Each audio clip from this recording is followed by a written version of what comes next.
Ahora vamos a comenzar a considerar el caso de un universo de Friedman Robertson Walker con energía oscura. Recordemos que la primera ley de la termodinámica para la energía oscura esencialmente cumple esta relación.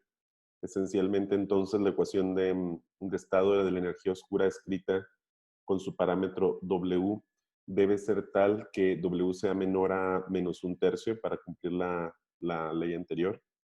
Y en ese caso se cumple la expansión acelerada del universo, que es la condición que debe cumplir la energía oscura o el efecto que debe tener la energía oscura sobre la expansión del universo.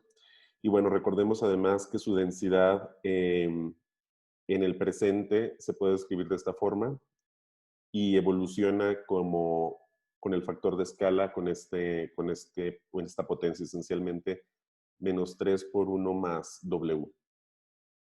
Vemos inmediatamente que si W es idénticamente -1, como es el caso de la constante cosmológica, entonces no hay evolución. La densidad de la energía oscura en cualquier momento es la densidad de la energía oscura en el presente.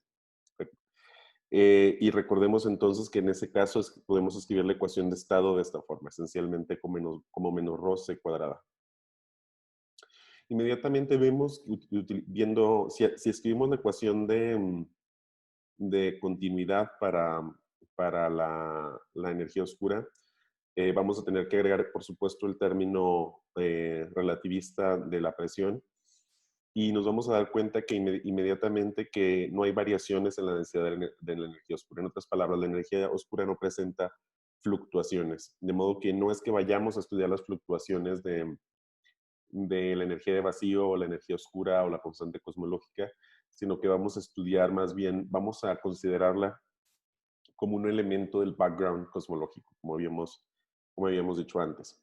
Lo podemos ver también aquí si utilizamos en su lugar la ecuación de Poisson y recordando de nuevo simplemente el valor que debe tener W en la mayoría de los casos y la ecuación de estado, de nuevo la ecuación de estado general para la energía oscura. Y vemos inmediatamente que si hay una sobredensidad, si empieza a crecer la densidad de energía oscura en un lugar determinado localmente, este efecto se ve compensado inmediatamente por la presión. La presión se vuelve más negativa y entonces ambos términos se compensan en la ecuación de Poisson. De modo que cualquier perturbación, si hubiera una perturbación en el fluido que es la energía oscura, esta perturbación inmediatamente se compensaría y no produciría estructura de ningún tipo. Se equilibraría de nuevo a un valor uniforme. De modo entonces que la energía oscura no sufre perturbaciones como tal. Sin embargo, la vamos a utilizar como elemento de este background cosmológico sobre el cual ocurren las perturbaciones de materia y es lo que vamos a ver a continuación. Para comenzar a estudiar las perturbaciones de materia en un universo con energía oscura, vamos a considerar el caso general donde tenemos radiación, tenemos una componente de radiación, una componente de materia y una componente de energía oscura o de constante cosmológica. Por lo tanto, la curvatura va a estar esencialmente determinada por 1 menos omega 0, donde omega 0 es la suma de todas las componentes materiales y de energía. Esto solo es un repaso de lo que ya hemos visto. Esencialmente recordemos que la evolución entonces del parámetro de Hubble está dado por esta ecuación. Vemos aquí que la radiación evoluciona como a a la menos 4, el factor de escala a la menos 4. Omega de materia evoluciona como a la menos 3. La curvatura como a la menos 2 y tenemos la constante cosmológica que no evoluciona con el factor de escala. Lo que vamos a hacer ahora es una serie de manipulaciones aritméticas para llegar a una ecuación más simple para resolver de modo general la evolución de los factores de crecimiento de las perturbaciones de materia. En primer lugar, tomamos la primera derivada de la ecuación para la evolución del parámetro de Hubble y tomamos su segunda derivada. Después de hacer esto, sumamos ambas ecuaciones, las dos derivadas, la primera y la segunda, y nos queda una expresión como esta. Y lo siguiente que hacemos para simplificar es suponer que estamos en un universo donde ya hemos pasado la época de dominación de radiación. En otras palabras, omega de radiación es mucho menor a 1, tiende a 0, y despreciamos entonces el término de radiación, lo cual, como decimos, va a ser válido durante la mayor parte del crecimiento lineal de perturbaciones, excepto, por supuesto, en la época dominada por radiación, donde el tratamiento es más complejo y necesitamos considerar el acoplamiento entre materia y radiación. Por ahora vamos a considerar de nuevo la época dominada por materia y vamos a despreciar, por lo tanto, la radiación. En ese caso nos queda entonces en la mano derecha de la ecuación este término, solo en términos de omega de materia. Y nos damos cuenta que nos queda una ecuación esencialmente de esta forma, que como vemos tiene la misma forma que la ecuación para el crecimiento la ecuación de evolución del factor de crecimiento de perturbaciones de densidad.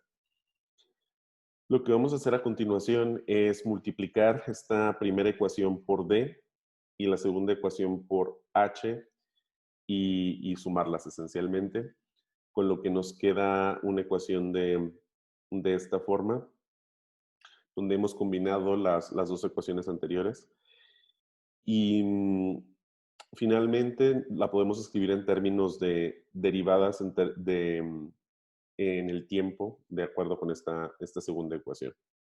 Por lo tanto, la evolución del cociente esencialmente entre D y H, donde recordemos D es el factor de crecimiento del contraste de densidad, está dado por esta ecuación diferencial que se puede integrar con esta ecuación de aquí, donde evidentemente debemos sustituir el valor de H de T, el parámetro de Hubble, conforme a la ecuación anterior que vimos donde tenemos omega mater y omega lambda y despreciamos omega de radiación. Podemos cambiar la forma de esta ecuación a su evolución en términos de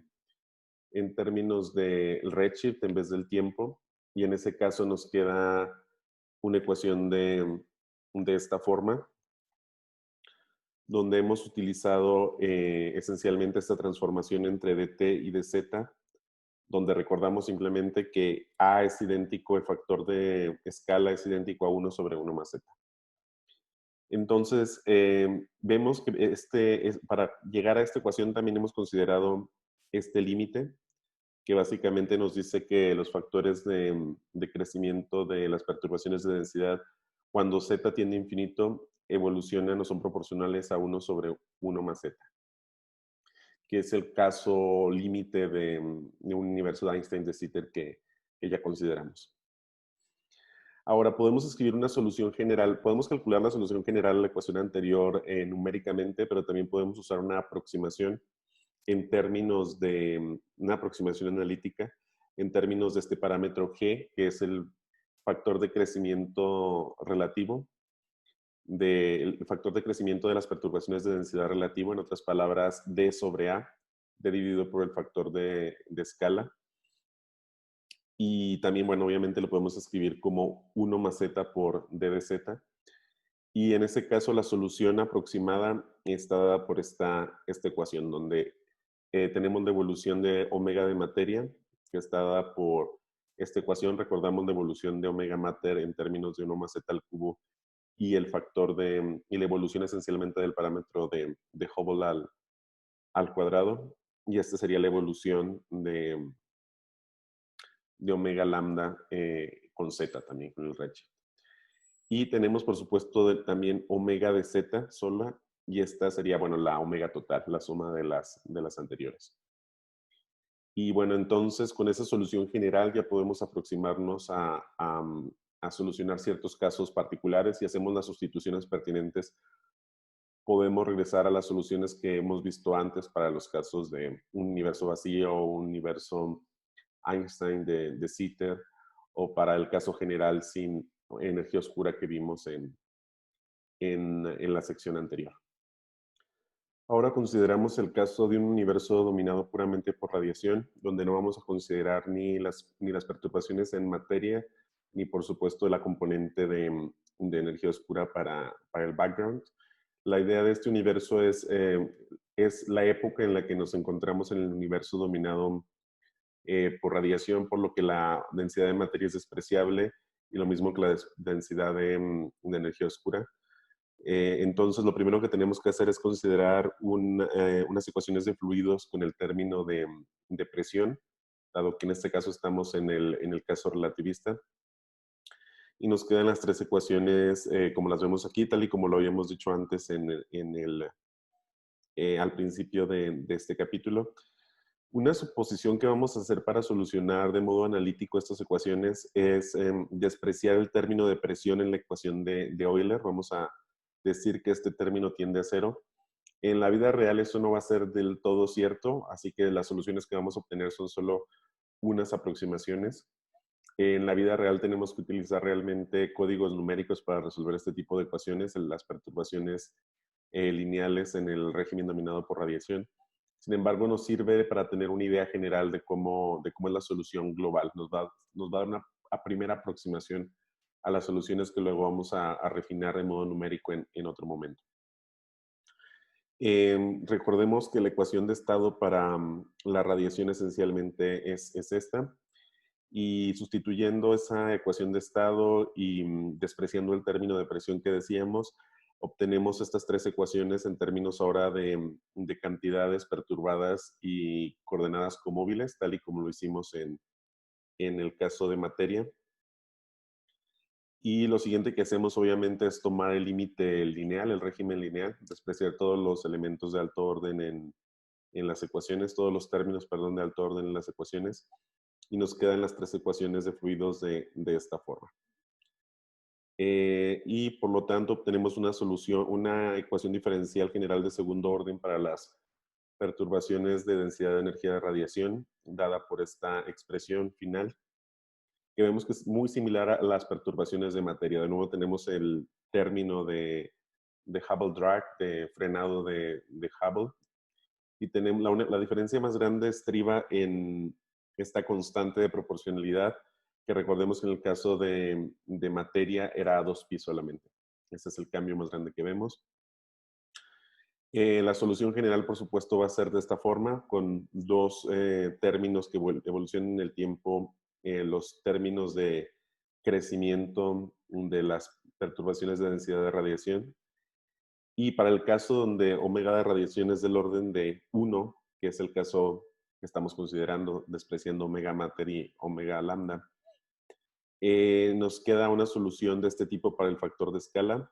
El factor de escala evoluciona esencialmente como 1 sobre 2t, y la densidad de radiación va a estar evolucionando esencialmente como 1 sobre t cuadrada. Por lo tanto, la ecuación diferencial que vimos antes se puede escribir de esta forma, y ya sustituyendo a' sobre a y los coeficientes de la derecha de la ecuación. Y la solución general entonces nos queda de nuevo expresada en términos de una solución creciente, un término creciente de crecimiento de densidad y un término decreciente, que en este caso llevan los exponentes que estamos viendo. Vemos que en este caso, en el caso más simple posible, y que como decimos con todas las restricciones que hemos impuesto que son fuertes y por lo tanto esta es una solución puramente aproximada, nos queda entonces una ecuación diferencial de segundo orden similar a la ecuación diferencial de segundo orden que resolvimos para materia, solo que las soluciones de modo evidente son diferentes, pero en general es el mismo formalismo como acabamos de ver. Ahora vamos a tratar de aplicar esto a un caso combinado donde tengamos radiación y materia.